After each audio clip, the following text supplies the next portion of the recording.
Because in most of these, love is just enough, baby. Come to me, hello.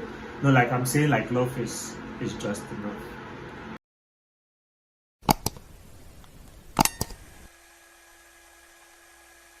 This love we have, this love we share, this gift we found. we want to share it with you. Welcome to Love&Cruise. Hello guys. Hi. My name is Fisayo. I am Patrick, Dominic. And together we are the Cruise, Love&Cruise. Okay, as promised, we said we're going to. Why do you look like you want to sleep? We said we're going to start story time. Yes. With the Patricks.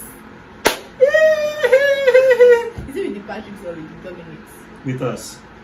So today it's our first series and we're so super excited. Yes. Remember, you can send your stories to loveandcruise@gmail.com. Yeah. We are posting, check down and you see, check below, check down.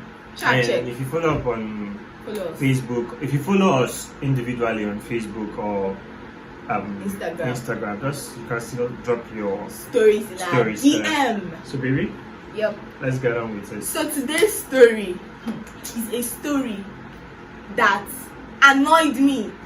No, don't put it like that. The story that you did not really like. So annoy and did not really like, what's the difference? I don't like you. You annoy me, Sha.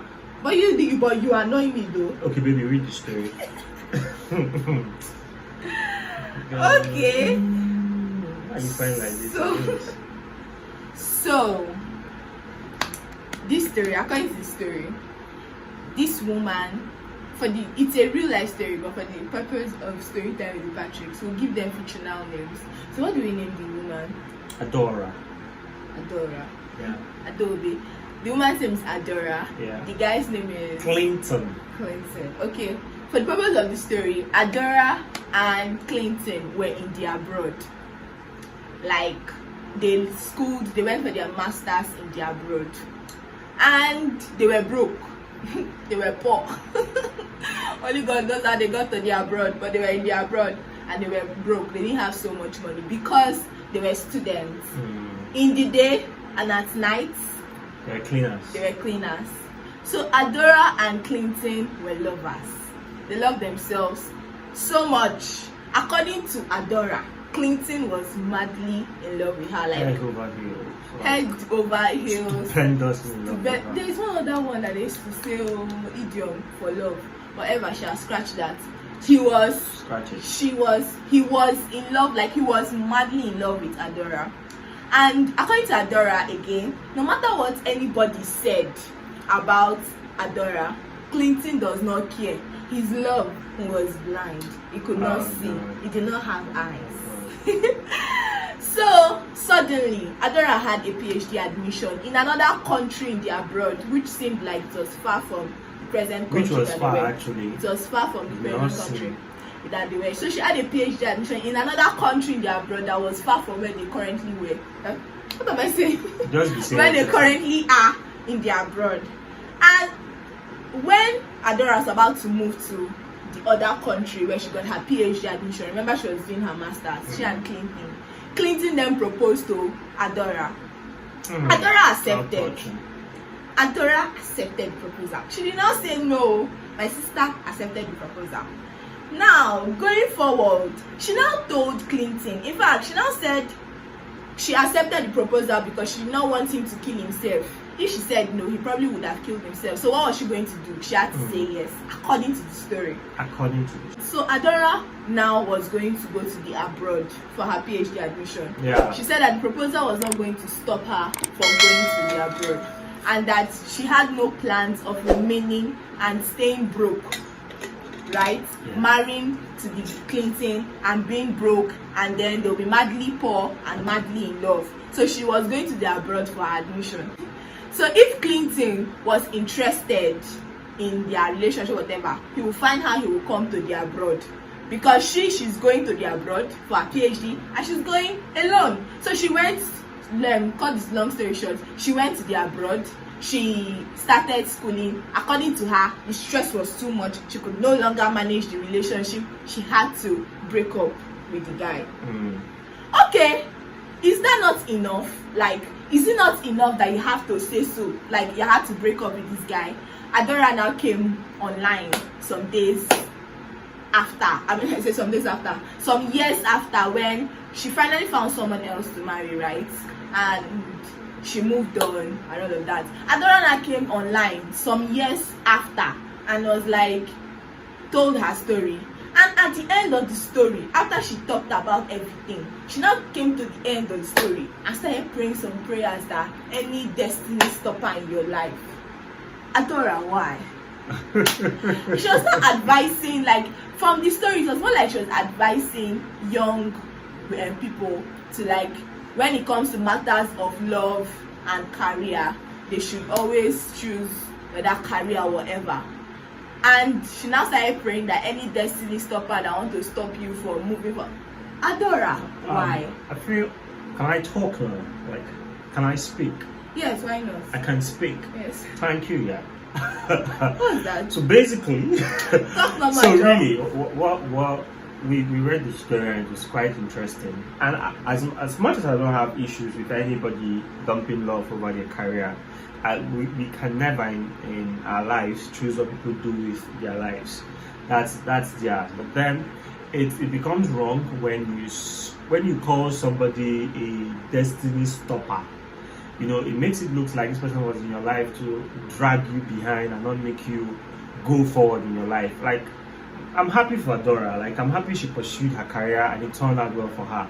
I am glad. Like, I am glad. But then I think what really annoyed me was the fact where she called the other guy a destiny stopper, and she was trying to make her decision a mantra. You know what a mantra is? Like a mantra, a dogma, that this is how it's supposed to be. Like, in case you're faced with this kind of situation where there is a love and a career situation, always choose your career. Always choose career. Always choose career, true. Yeah, because I feel like at some point she assumed the godlike person who feels like, if I leave this person and pursue my career, I'm going to be better. This person is going to drag me down. There is no sign that this person is going to make it at some point. My point is, sorry, Henry, continue. No, you can talk. My point is, Adora did not like Clinton or did not love Clinton enough. Okay, there is nothing wrong with actually going ahead, right, and pursuing your career. If love, and say love is holding you back, yes. But she said she meant love, like the guy madly loved her. She said the guy madly loved her. She said she meant love at the wrong time. According to her, at that point in time, she was not. But from all indications, she was selfish. The fact is that somebody, okay, remember that when we read the story, we also read a counter story where a guy said his babe had to go abroad to go and study for 7 years. For 7 years. They still kept on to that relationship. And he said at some point, she was even the one sending him stuff from the abroad. He will send her food stuff. She should send him stuff. He never lacked the latest of one of those brands of phones. He wore designer clothes, designer perfumes. After 7 years, she never came back to Nigeria again. But he went there. They got married. They are happily married. This Adora of a person. She just made it feel. She was giving advice to young ladies, and then she's not like destiny stopper. Exactly. How is this guy that loved you a destiny stopper? I don't feel like in this particular situation, if she said she wanted to postpone her PhD and for love stay over and marry this guy, she had already made a conclusion that this guy is madly poor. Like, if she married the guy, she has no plans of staying back and marrying, or else they'll be madly poor and madly in love. Like, that mentality means that you have already written off this guy. That's and truly, when you love somebody, it's very hard to write them off.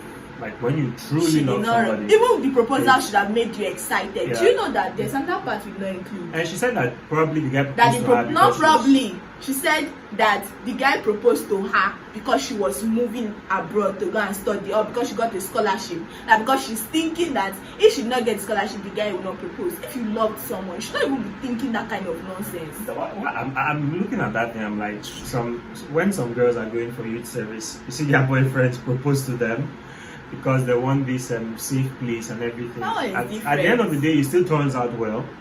Like, Like I said, I think that one is I will different. reiterate. Like, I don't have issues with her choosing career over love. I mean, according to her, she's found a better person now, and she's really, really happy. My problem is when she called the guy a destiny stopper, and she made her decision sound like it's a mantra that everybody must follow. It doesn't have to be like that. Everybody does not have to be like you. There are people who have loved their partner the way they saw them, or they didn't look like they had anything, and today they are swimming in millions and making those monies together. So it worked for you. It's your story. Own it. Don't make it look like this is what everybody should do. She now went further to go and pray that every destiny stopper hindering your progress, blah blah blah blah blah blah blah blah blah blah. Listen, God has already given you your destiny. I feel like when it comes to matters of love and career, right? Yeah. There is no. This is not. I don't stand to be corrected. When it comes to matters of love and career, there is no definite advice. Exactly. Like, there was one girl, remember that girl that was 21 years old, but she had a scholarship, a master's scholarship abroad, in the abroad, and the boyfriend said she has to choose between him and the scholarship. In that situation, it was obvious that the boyfriend was really being selfish. Yes, right? and I don't think the boyfriend loved her that much. Exactly. Because if you love somebody, you always want the best for them. So this was even a different case. But when it comes to issues of love and career or love and something else, or love and education, love, career, love versus whatever, there is no definite advice. They can tell you, okay, leave this guy and go, but there is always a way around it. You might not necessarily have to leave your partner, right? Especially if you have a supportive partner. The girl made it clear from the beginning that the guy was the person that was madly in love with her. Yes. And this is somebody that she had somebody who she felt like she could say certain things to, like, okay, since she knew that this guy was in love with her, there was certain things she could just broke. And he was broke. Do you get? If this guy was rich, that's the twist. Will she have said what she said? She wouldn't have said what she said. We should not have married him. By now, we will not even hear their story. We hear that they have 4 lovely children. I read something online yesterday about a guy that said something about that we should not tell people the reasons why they should marry. Like, love should not be the sole reason why people should marry. That people can marry for, if you want to marry for money, they should marry. If you want to marry for wealth, they should marry. That love should not be the sole reason why people should marry. And when I looked at this thing, he's a very good friend of mine, so I decided not to say one or two things, because I feel like at the end of the day, okay, when he said when that love is no longer there, those other things that those people look at for will hold them.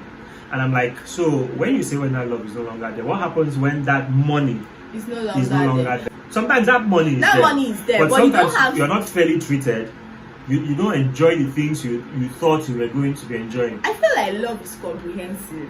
And when people say love is not enough, they are definitely not read 1 Corinthians chapter 13. We have read that scripture. Yeah, 1 Corinthians 13.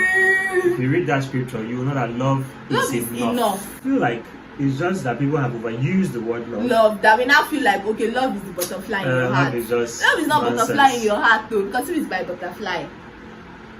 Love is wishing that this woman succeeds more than I do. Love is wishing that this man succeeds. Cheering for her. Love is actually wishing for more. It's selfless, everything. Go and read 1 Corinthians 13 again and again and again and again and again. Because in most of these, love is just enough. Baby, come to me, my love. No, like I'm saying, like, love is just enough. You said okay. You said okay. When did I say okay? You said okay, you wanted to say something.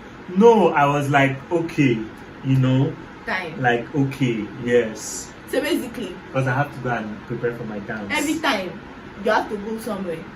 So basically.